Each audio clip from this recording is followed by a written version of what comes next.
It's 7 o'clock on a Sunday night. You know what that means. It's Topical starts right now.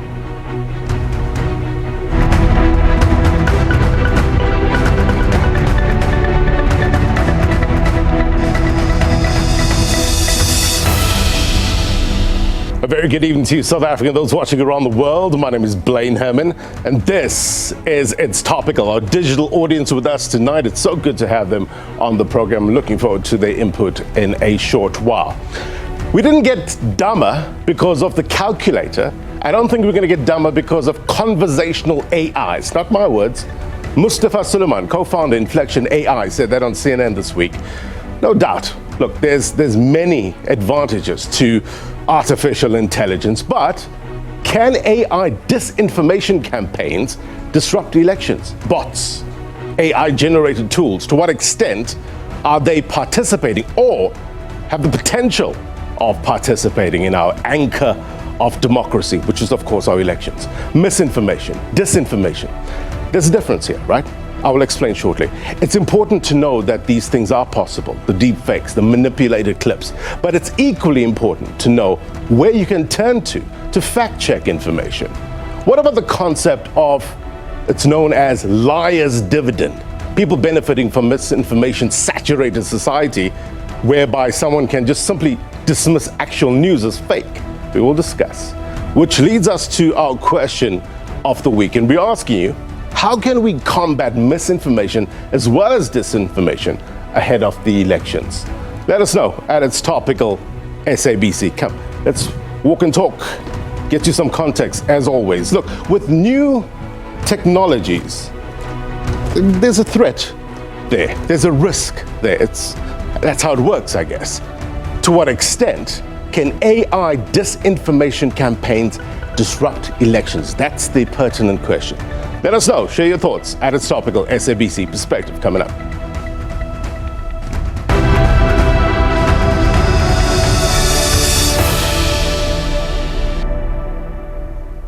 All right, let's get you some context. And as always, we turn to the magic wall. And I want to start here with regards to misinformation and disinformation. And there's a difference here. Dictionary.com defines misinformation as false information that is spread regardless of whether there is intent to mislead. Disinformation, on the other hand, is deliberately misleading or biased information, manipulated narrative or facts. Important to draw the distinction. It also tees up our conversation we're about to have. So bear that in mind. I want to talk to you about the prohibited conduct in terms of the electoral code. Run through it very quickly. I won't go through all, but using language which provokes violence.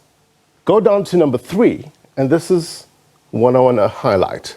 Publishing false information about other candidates or parties. And it talks to what we're discussing now, whether it's misinformation or disinformation. Not intended to mislead or deliberately misleading. Important. Also, with regards to what's the possible consequences. If any person is in breach of this code, there's the consequences. Criminal offense, right? Let's do that again. Criminal offense can be fined, and look, it's pretty serious. 10 years. What about political parties? Political parties that breach the code. And here it goes up in terms of, let's give you a sense, can be fined up to 200,000. Have to give the parties election deposit, stop working in an area, have their votes in an area cancelled, or to the extreme, party registration cancel. It's important to know these issues ahead of our discussion. These are the consequences. How does AI complicate things? How does simply sending a message using one of your social media tools and just not thinking anything about it, but you inadvertently are triggering misinformation that might sway an election? Important point. We will discuss with our better minds on the program tonight. William Bird from Media Monitoring Africa. We also have the IEC on the program. We're going to speak to them in a short while. So as we approach this year's elections and the misinformation surfaces through various channels, be it social media or artificial intelligence. The primary concern persists. As voters, are we able to differentiate between misleading and accurate information?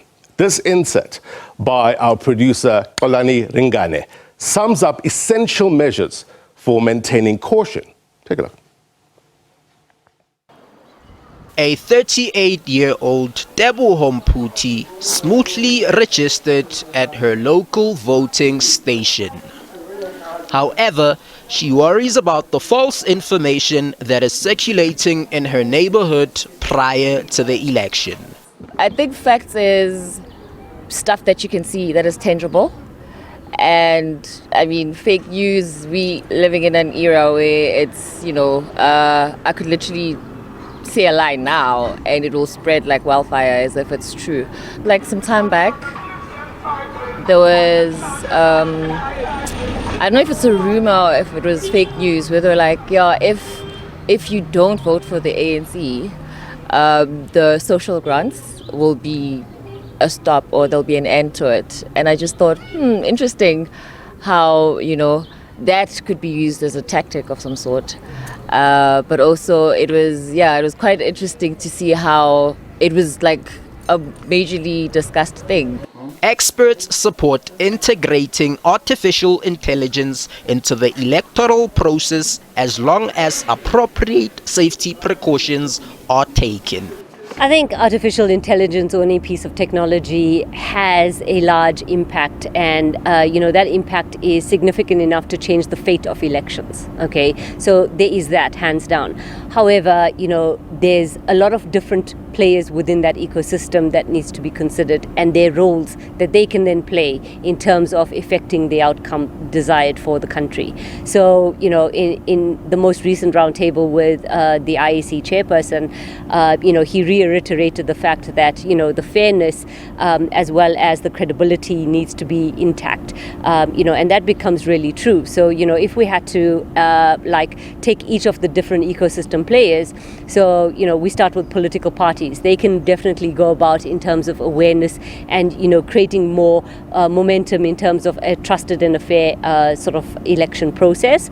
And I think most recently we've seen a deepfake video of the, I think the DAMP, on TikTok where this was actually the case. So, pre-elections, we're already starting to see a lot of that come through from political party aspects.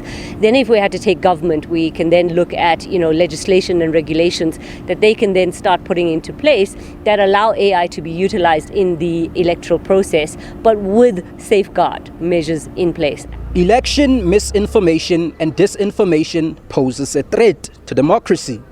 Citizens are urged to tread with precise caution, especially when using social media. For its Topical, I'm Xolani Ringane, SABC News in Katlehong. All right, Xolani, thank you very much indeed for that report. Let's go to our regular Word on the Street feature, and we took to various streets of Johannesburg, obviously seeking diverse insights and perspective on this topic, and this is what you had to say. You can't avoid social media. Anybody can write whatever they want, but the important thing is what are we doing as the institutions of government and also political parties themselves in trying to counter the misinformation by an aggressive voter education so that people can understand and get correct information. I suppose I do worry with the elections coming up, people being manipulated and not checking their sources, not checking if this is fact or if it's just a cool line. The challenge, first and foremost, is the fact that there's so much misinformation out there and it could be detrimental to public knowledge, people, how they perceive a vote, how they want to vote. And I think the measures that they can take is just to make this election free and fair. It's really important that the right information is put out there because we want to be able to put the right people in power to be able to lead this country where we believe it can get to. So misinformation, it has a really bad impact on how these elections could go. constantly, I'm a person that's constantly on social media, so you constantly see narratives that are pushed towards, well, voting for specific parties, or if you vote for that specific party, then you're looked at as a bad person through what? Misinformation. So I think it plays a massive role. I best believe that if people really want enough information, they should get information from IEC exactly and the parties, not to follow social media, because social media is biased. Right, we do appreciate your thoughts on this matter. Let's get straight into our discussion. I remember during COVID, I used to say that misinformation was tending to spread faster than the disease itself. What lessons have we learned? William Bird, good to have you on the program, sir. Good evening. Media Monitoring Africa. We're also going to be joined by the IEC's Moetu Mosri very shortly. Our digital audience, thank you so much for joining us. We're going to get your take in a short while. Mr. Bird, to you first. Over 27 million people on the voters' roll now. Milestone. To what extent are you concerned that their vote might be swayed by either misinformation or disinformation this time around? I'm not sure that it'll necessarily sway their vote per se, because that often tends to be quite an emotional and deeply personal held idea or reason why you choose to vote for a party. What it may do is create an environment where you are deeply uncertain about whether what you know you think you actually know. In other words, what mis and disinformation does is it creates chaos. It creates anxiety, fear, and also and anger very often, to the extent that you think, does the party that I want to vote for, do they actually stand for this or do they not? Because what I'm getting is that they may stand for X when in fact I want to vote for them because I think they stand for Y. So it may not necessarily then make them change their view, but it would certainly place them in a position where they are profoundly uncertain. And if you can't make an informed choice, then it's not a democratic one. And if it isn't democratic, then your elections are themselves brought into question. What sort of lessons have we learned? I mentioned at the top from the issues around COVID-19. You saw a lot of misinformation there. What have we picked up? Are we being proactive enough to put policies in place to prevent that? I think so. One of the good things to come out of COVID was the approach to working in partnerships. So at the moment, there are a whole range of organizations, including our own, that is working with the IEC, working with the platforms to make sure that we can mitigate the impact of mis and disinformation in the lead up to the elections. How so, practically? Practically, we've got platforms like Real 411. People can report instances there. That means it gets assessed by a team of experts. On the other side, you've got organizations like Africa Check that's able to fact check specific things. You've then got forensics experts like DFR Labs that is able to see, is this a single instance or is this run by a part of a broader campaign? Is this something that may actually be a systematic attack on our democratic elections? And you've got other organizations, news organizations, that are then able to be there to say, this is the correct information. So to the extent that I think we've got organizations that are actively trying to help mitigate disinformation, I think we're doing well. I just want to break it down a bit further, just so that everybody understands exactly how this operates in terms of the Real 411. That's the name, right? Yes. If somebody picks up something on social media and they say, this might not be as accurate as people think it is, what's the next step? What do they do? So at the moment, you can report to the platform. The problem with that is if it's a platform like X, it just disappears into ether. Doesn't actually go anywhere as far as we're aware. If you report it to Real 411, it means that it goes into that platform and then 3 experts review that. The moment it goes into that platform, the IEC is alerted about the fact that there's a new complaint and a new issue that's arisen. If it gets marked as an urgent, that means it's something that we think could cause really significant harm, public harm. It then gets escalated up the chain, and our record time for dealing with that is about 45 minutes. So that goes in, gets reviewed by 3 experts, then gets reviewed by another expert who's a qualified lawyer, and the IEC are then able to determine if they think they want to refer this for further investigation. We can also then send it to the platforms because of our agreement with them and say, we need you to act on this particular instance urgently, and then they'll take their action depending on what the platform is. So it means you can get that down. At the same time, you're then able to say, this is clearly not accurate and this is clearly disinformation, we can then alert all the different media partners, including, for example, the public broadcaster, and they can say, this isn't X and Y and Z, isn't the case.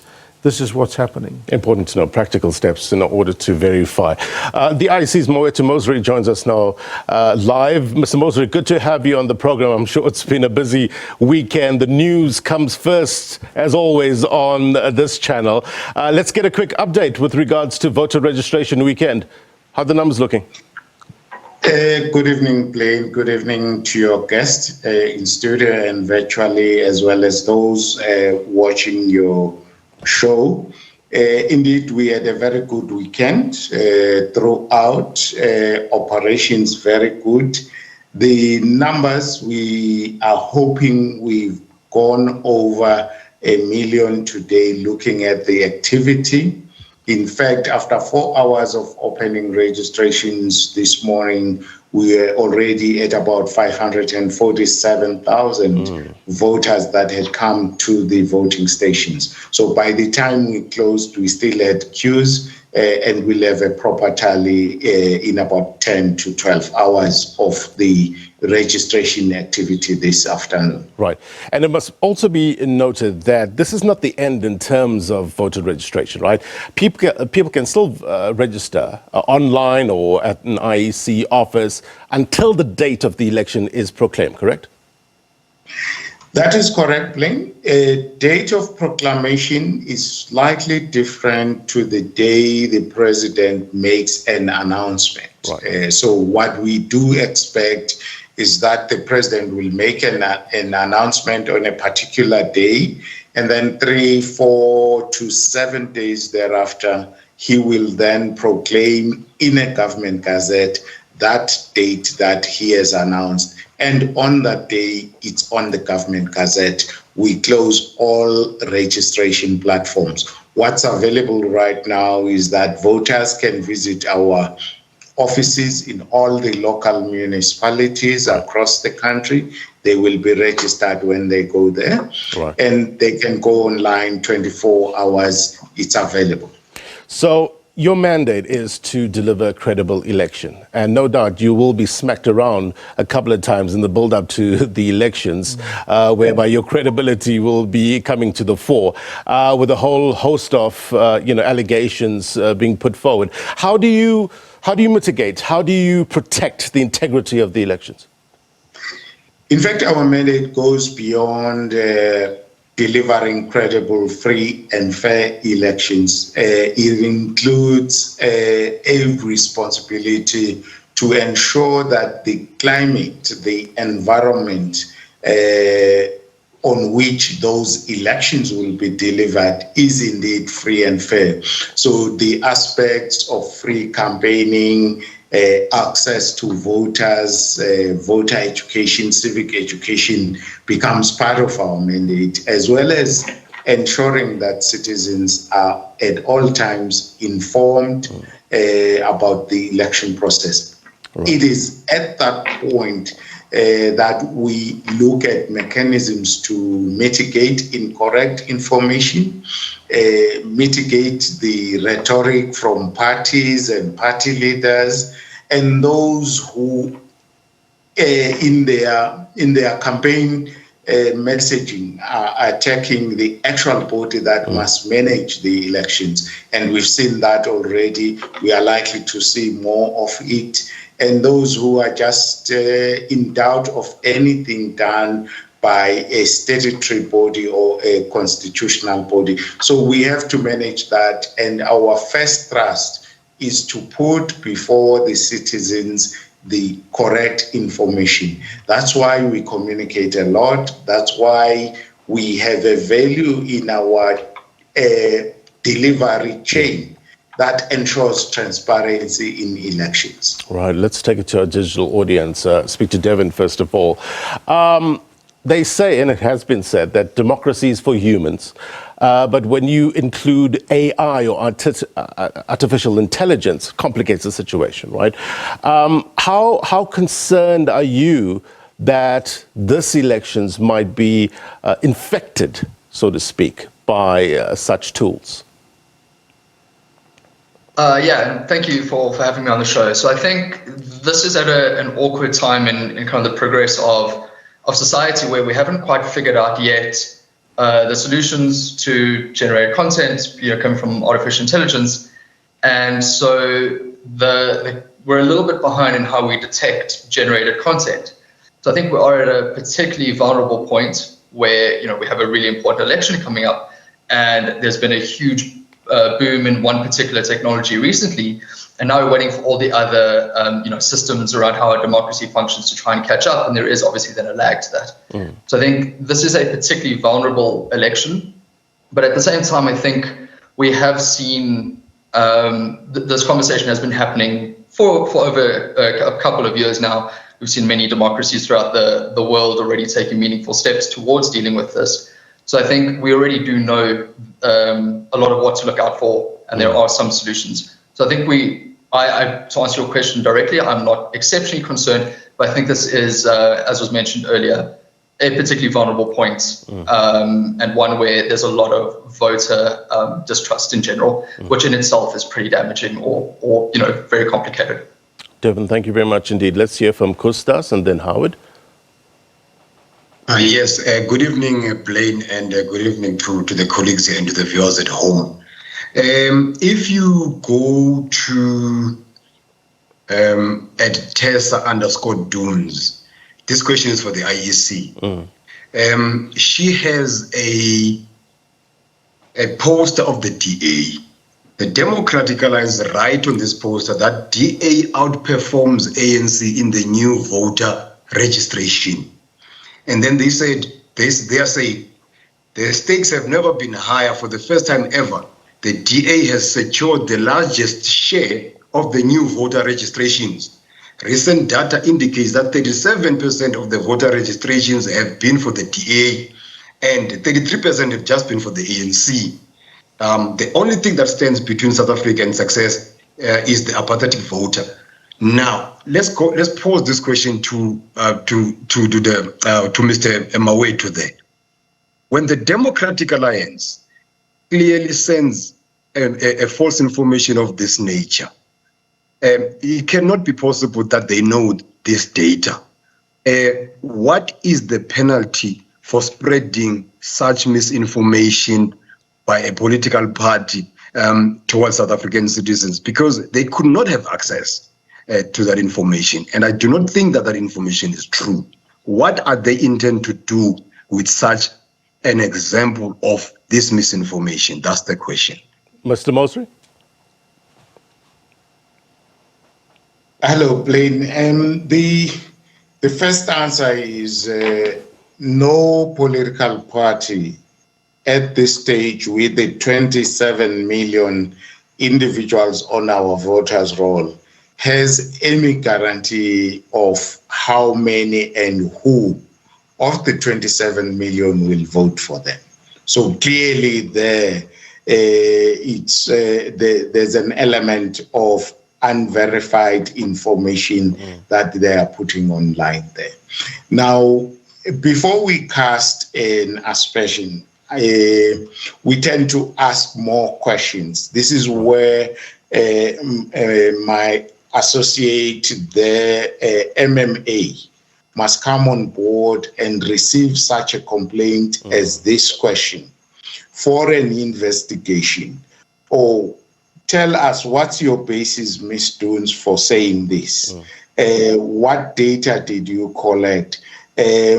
What generalization did you develop based on whatever data you collected? So we've got to hold people accountable first for statements like those, at least the ones that are not inciting violence. It's statements of investigation and determination. And if our colleagues determine it to be inappropriate, then we come back to the responsible person to either retract or remove. To Kustas's point, I'm not sure if Tessa, was the originator of that, but I did see it on the Democratic Alliance's X feed. William Bird, I mean, obviously we'll have to speak to the Democratic Alliance to get some understanding. Did they do exit polls in terms of registration, etc.? We will get some clarification on that. I wasn't sure that they were going to bring it up now. But what's the next step if that is the case? What your organization, what would you do? So if it's been reported to Real 411, it'll be reviewed by, as I said, 3 experts. And one of the things they'll look at is, because it's very easy to create that kind of a post and say this is coming from the DA. Is it something that the DA actually created? And one of the reasons we've actually created another tool called the Political Advert Repository is because political parties spend a lot of time and energy carefully crafting messages and adverts for themselves. And this could be something that the DA themselves have put out. It could also have been something that is created by another party. Right. So the first thing will be to assess and look at the evidence as to whether it has come from DA sources, or is there something that has allegedly been put out by DA people. If it is from the DA, then of course it's a different matter, because then it's about them actively misleading the public, potentially in terms of what they've done. I mean, I don't know, maybe there's a bit of it below that said this is from source from exit polls of people over this and this period, and that they've qualified that particular thing. Of course, the way you edit or slice something could then potentially make it look the way it is. So until we actually know what it is and where it's come from, it's very hard to then say this is what should happen. But if the DA is found to have violated the code, then obviously the IEC is empowered fully to act against them in terms of any of the things that you showed in the lead up to this program, in terms of calling them in, asking them on what basis. They could then get explanations from them, and the IEC could then decide what kind of what action to take. They could, for example, take them to the electoral court in order to make sure that this matter is fully ventilated there. But if it's created by a bad actor, for example, who's then out to make the DA look like fools, for example, and put that out, then it would be a case of us saying, okay, well, seems to be where it's created. Then we know that this is clearly not legitimate, and we can then alert the platforms, and they can then act on that particular content. Speaking about that, and as I said, we'll reach out to the Democratic Alliance to get further answers. But once this is posted on a platform, what sort of obligations does big tech have in this regard in order to kind of get it early? So it depends, you know. The thing is big tech, so a platform like X, they don't seem to have any resources currently devoted to dealing with our elections. So if there's things that people are seeing there, then the likelihood of them caring about them very much is ridiculously small, to be quite frank. The other platforms, because they're part of this agreement that we have, they acknowledge and they realize the problem around mis and disinformation, and so they've agreed to act on it expeditiously. They also, most of them, have a lot of steps that they put in place theoretically to try and limit this kind of content from getting out and getting published in the first place. Those things tend to work a lot better for things like pornography, for example, and less on political messaging, because it's a lot more tricky and difficult to determine whether something is or isn't mis or disinformation, which is again why we need a locally based solution that works with the Electoral Commission in order to determine what within South Africa's constitutional framework constitutes a potential violation of our code. Right. Mr. Mosley, before I get to Howard and Mbasa, go ahead.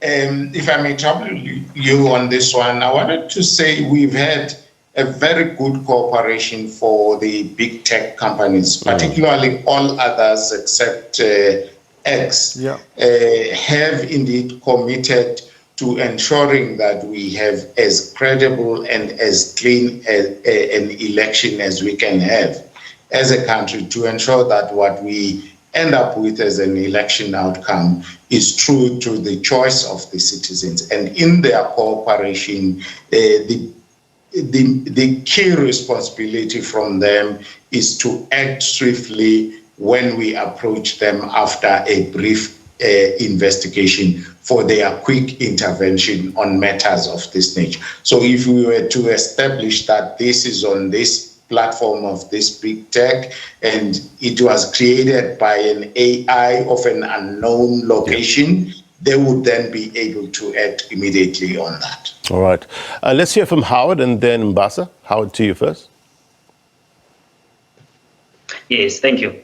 My take is that actually the law should be more stringent or strict on political parties when it comes to issuing out information, to say that when they do that, especially during campaigning stages, they should ensure that the information is authentic, because what we know is that generally people are very reluctant to verify every information that they consume, especially now that there's so much traffic on the internet and all that. But this can be actually realized because Section 87, subsection 1 of the Electoral Act already has some kind of restrictions to say this is the responsibilities of political parties or those who are campaigning, whether a party or independent candidates.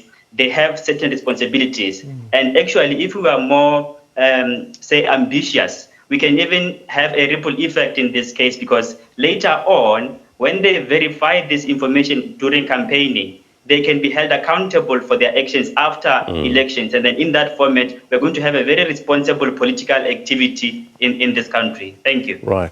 Howard, thank you very much indeed. Mbasa, to you. Okay, thank you, Blaine, and greetings to everyone watching at home.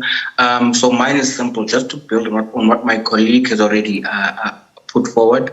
I will make the argument that I think South Africans should make an effort to try and get or cross-check information that they get on social media and on the internet, and to make use of the resources that are provided by, for instance, the IEC and information from progressive organizations such as the Rivonia Circle and the Groundwork Collective. And I believe it's also the responsibility of opposition parties to mobilize society and to socialize society, to enthuse them to participate and to ensure that whatever information is out there, it is always cross-checked or triangulated.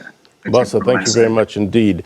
William, I mean, misinformation is ubiquitous. Having said that, there's a concept called liar's dividend, whereby in an environment where there's so much misinformation that politicians or anybody, leader, can just simply say, it's just AI generated or bots or et cetera, whereas it's actually true. How do we mitigate against that? Yeah, I mean, this highlights one of the other key elements around this, which is the role of the media and the public broadcaster, especially in terms of bringing free, fair, credible elections. Their role is as important, for example, as I think the IEC in many respects. And that speaks to that, right? With AI now able to generate voice notes ridiculously accurately, it now means that it's very difficult. And of course, you can have someone like a Donald Trump who may say something completely and outrageously ridiculous, and then he will go back and say, oh no, I didn't say that, it was AI generated. It then becomes incredibly difficult to kind of prove that that thing is in fact true, which is why it goes back to the role of the media. When they report on things, they're going to need to make sure that they say to their audiences, this is the claim we're making, this is the basis on which we make that claim, and this is the evidence that we used in order to make that particular claim or assertion. Because we're going to get to the point increasingly where you'll see our president saying things, talking absolute nonsense about whatever the subject may be, and that will genuinely be AI generated, and it'll be very hard, if not impossible, for an ordinary person to determine whether he did in fact say that, which is why you need media to be there to say, well, the president, for example, is actually in country X, Y, and Z, and he could not have been making these particular claims. And if you look at these 1, 2, 3, 4, 5 things, this is why we know it wasn't the president that said this. We've approached the right people in the presidency, and in fact, this and this and this is the case. And that's how we're going to then have to make sure that we mitigate. So the role of media is not just in terms of holding power accountable, but actually explaining and making sure that people can get credible, verified information. Look, with regards to social media, it's very hard to be first. But as I always say, that's where you come to the trusted news sources for vetted facts and context. That's where we step up in that regard. We need to take a quick break, William, and my guest.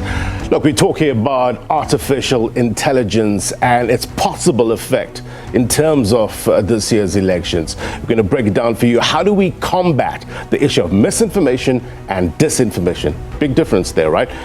Ahead of this elections. Let us know at It's Topical SABC. Quick break.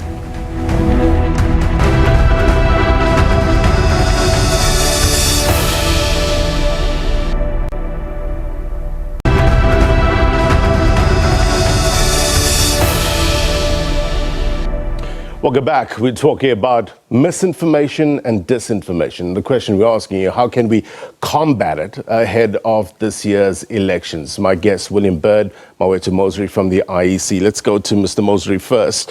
I was listening to a tech expert, AI expert, who was saying that in Davos, many of the CEOs agreed that AI in the long term will be a labor replacing technology, but in the short term, it's actually going to be a labor augmenting, whereby it's going to make us sharper and more accurate, etc., etc. Having said that, taking that into consideration, how should we be planning in terms of elections, in terms of information getting out there, if this is in fact true?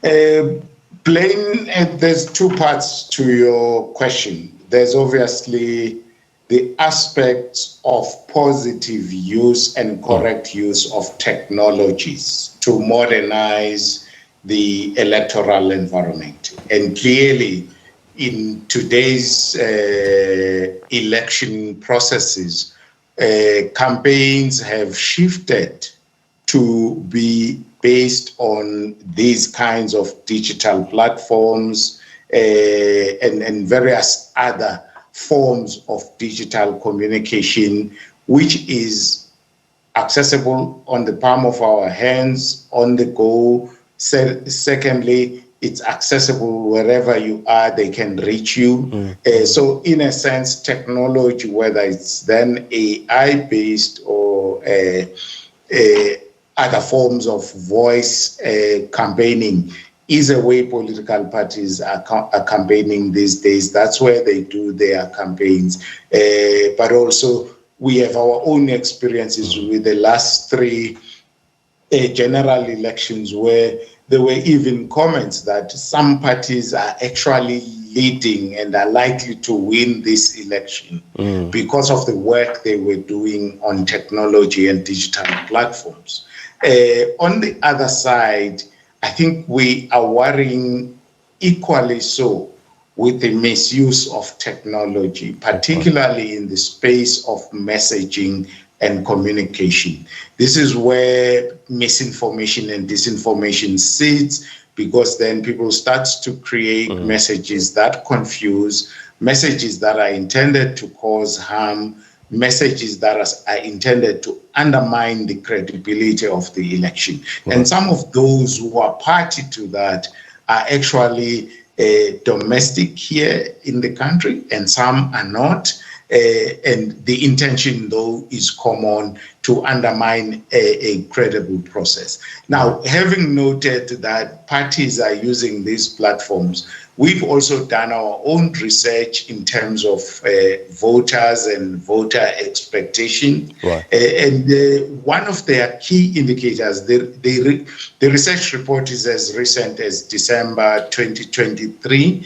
Voters are saying we get a lot of information from all of these platforms, but we don't trust it until it is on the public broadcaster, until it comes with the Electoral Commission, which is the authority.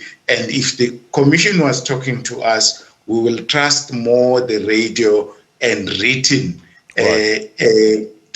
information, or in an interactive dialogue session with the commission is what people say they would trust as credible information. Right. Devin, with regards to the proliferation of AI, I was listening to the International Monetary Fund saying that it's possibly going to affect almost 40% of jobs around the world, be it replacing or even complementing. Having said that, you really need to find balanced policies in order to make full use, good use of AI, isn't it? Devin, that was for you. My apologies, I missed that. So could you just repeat the last part of your question? Just with regards to the future of AI and how it's going to affect the world in general, but in particular for South Africa, it's important to get balanced policies to make full use of AI, correct? Be it jobs, be it getting ahead of disinformation, misinformation. Yes, all right, yeah, thank you for that. So I agree completely with that. And also to maybe the earlier point where we're talking about it replacing jobs, but in the short term making us more productive. I think there's also a case now where there's a lot of jobs being created. So this discussion is so far centered around the need for journalism and fair journalism to come to the forefront now to fight disinformation and misinformation. And I think that's a case where, because these technologies are so efficient at producing convincing content, the burden now on our journalistic society and corporations, all that, are going to be quite overwhelming. I think that's maybe where my biggest concern is just this overwhelming amount of content that's now difficult to deal with. Right. So in that sense, I think that there is a need to now expand our policymakers, expand the number of journalists, and just kind of broaden the intents, the manpower and the number of ideas and people involved in these systems to try and combat the efficiency of these technologies, and hopefully then bring in other forms of technologies to try and fight the spread of disinformation, misinformation. Right. Howard, to you, and then Mbasa. Thank you. Artificial intelligence has its own benefits, and in this case, it can be used very well, very efficiently to get the information to the voters. However, given that, of course, the information is authentic. What I want to say now is that because it is like anything of any substance, it has its disadvantages. And one of which is that people might use it for devious reasons and other reasons, which is why now we would say the law must come in. And with the new developments of cyber law in this country, we should curate it, or cyber law itself, in line with what the Electoral Act prohibits, to say there are actions that must be strictly prohibited from these political parties. And with the developments of cyber law, like I said, we can easily curb this thing. Thank you. Thanks, Howard. Let's hear from Mbasa and then Kustas. Okay, thank you, David. So I will more focus on the question of the future of artificial intelligence, right, and how it could possibly replace labor in the long term. Well, I think there should be stringent labor law, labor regulations around how AI is incorporated into the workplace, because I believe that it is impossible to empower any society without empowering that society through income. Now, going back to elections and the problem of generative AI, I believe that if there are safeguards, there are regulations, there are rules and guidelines around the use of AI, and there are clear penalties through legislation, I believe that AI would be used more in a way of with integrity to ensure we safeguard the electoral process. Kustas? Thank you, Blaine. Now, my question to the IEC is this. Have they put measures in place to see to it that in an event where AI is being used, they can be able to sort of maybe not to stop it, but to be able to counter whatever narrative that could come out of that? But also, I think for me, the question I also want to add is this. Does the IEC has the power to hold, let's just say, the president of the country when he speaks within ANC members somewhere in the country, where he, for instance, he talks about our election being under threat? What does the IEC about those things that seek to undermine a credible process? Can they call him to order? Can they call that party to order? That's the question. Thank you. All right. Mr. Mosley, if I'm ever sick, Kustas will take over. That we in talks, but more seriously, to his point, how far does the IEC's power go in terms of holding a person or political party to account? I hope you will do as good a job as you do. Gustav, a challenge there. Let's put it like this. In terms of our approach to misinformation and disinformation, one, we've secured partnerships with various entities. There's civil society that we are saying we've got to work cooperatively to do prevention, but secondly, to deal with interventions and specific matters like cases that are put forward. That cooperation with civil society provide extra hands and extra warm bodies to do the necessary investigation. The second part is that we've cooperated with other statutory bodies to ensure that we are able to deal with this area. There is the information regulator in our country.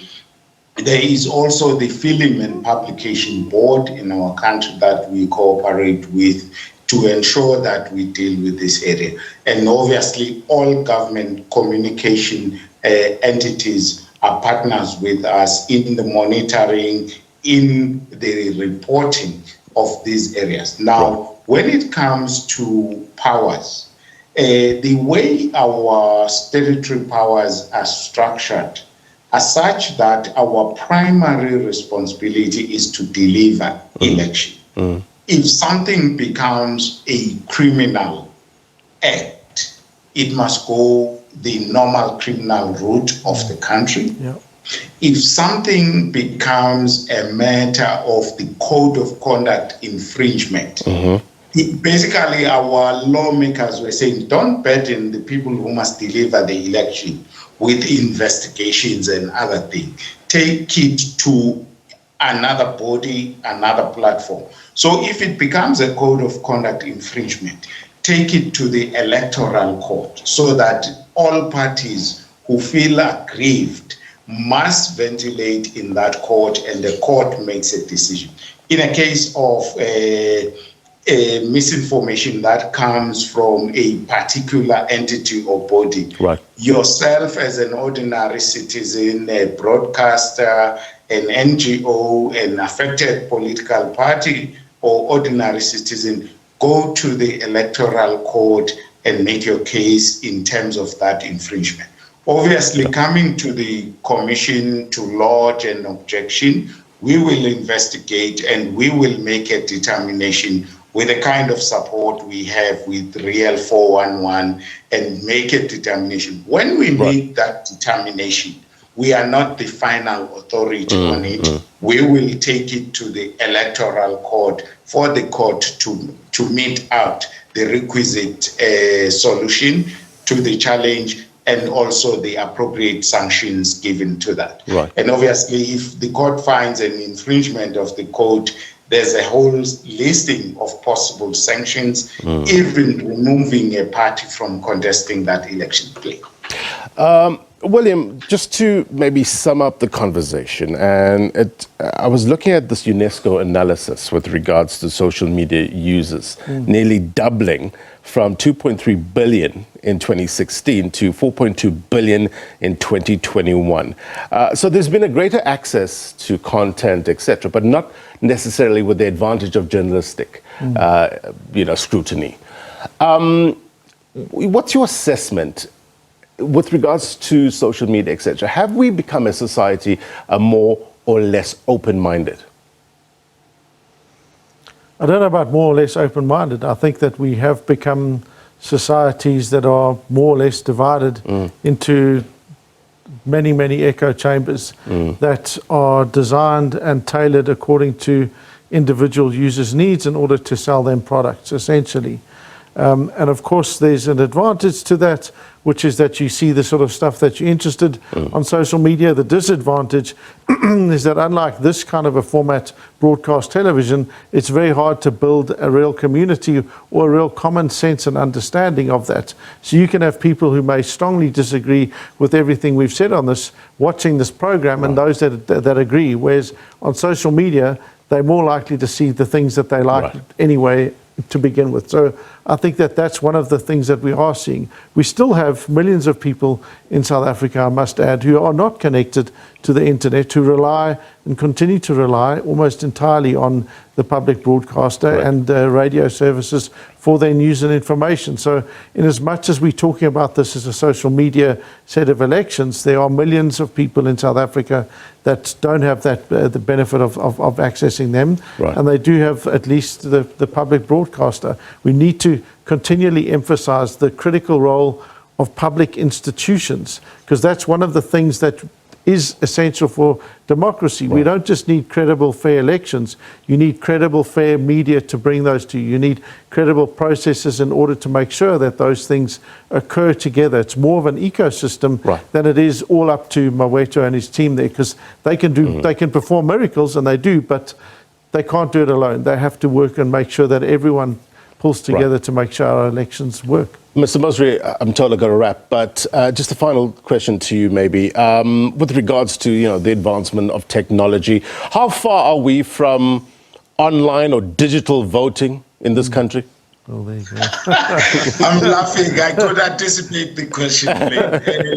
We're still a bit far from a number of angles. First is affordability. Technologies in the election environment are not easy. We've just acquired something some 4 years ago.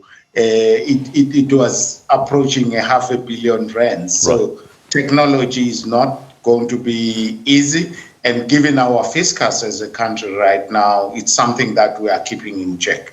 The secondary aspect is whether we have access to technology equally across the country. Remember, the exercise of voting must be experienced equally across the country. Now, when you start to put technology for voting, you are disadvantaging or advantaging certain areas. And once there's such a disparity, we will walk away from.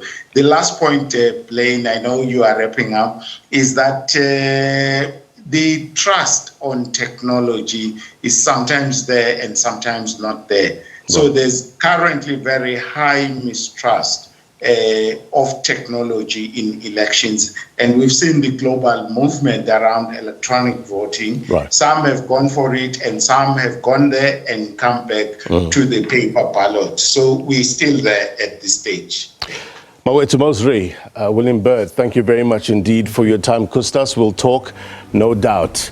Thank you to my digital audience as well. All right, before we go, here's my take. Look, the rise of social media without clear rules of the road and basic guardrails has distorted reality, divided society, and threatens democracy itself. It's sentiments expressed by commentator John Avlon once.